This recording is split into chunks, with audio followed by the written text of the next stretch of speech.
সমস্যা হয়েছে এখানে ওই প্রাইভেট গাড়ির লোকে আমার রাস্তা বাঁচছে আমি ঢুকতেছি এটা ঢুকে গেছে।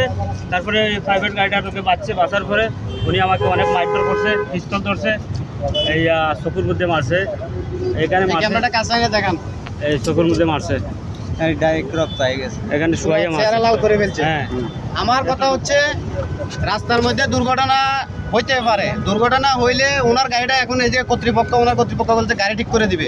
আমার প্রশ্ন হইলে ওনারা যে এভাবে মারলো এই ড্রাইভারটা কে নিবে? ওনারা সেনাবাহিনী হইতে পারে, ওনার প্রধানমন্ত্রীর বডিগার্ড হইতে পারে, তাই বলে একটা অ্যাক্সিডেন্ট হলে ড্রাইভারকে এভাবে মারবে, ওরে পাবলিক প্লেসের মধ্যে পিস্তল তাক করবে গুলি করে দেওয়ার জন্য? এটা কোন দেশের আইন? আমরা কোথায় বসবাস করতেছি? এই বিচারগুলো কে দেখবে? আমাদের নির্যাতিত মনোশ্রমিকের কি কোনো মা বাপ নাই? এখানে এখন আমরা এখানে আসছি একটা সমাধান দেওয়ার জন্য, আমাদের সাথে চড়া হয়ে যাচ্ছে। আমরা এখানে আসছি সমাধান দেওয়ার জন্য, ওনারা আমাদের সাথে চড়া হয়ে যাইতেছে, আমাদেরকে কথা বলার কোনো সুযোগ দিচ্ছে না, আমাদেরকে গায়ে ধাক্কা দিচ্ছে। তা আমরা কি ওনাদের সাথে কি আমরা মারামারি করতে পারবো? ওনারা তো কোনো সমাধান নিচ্ছে না। সরকারি লোক যদি এভাবে বেআইনি কাজ করে তাহলে আমরা কার কাছে যাবো? কার কাছে আমরা আশ্রয় যাবো? কার কাছে সাহায্য চাইবো? আমরা বাংলাদেশের কি আসলে কোনো মা বাপ নাই নাকি?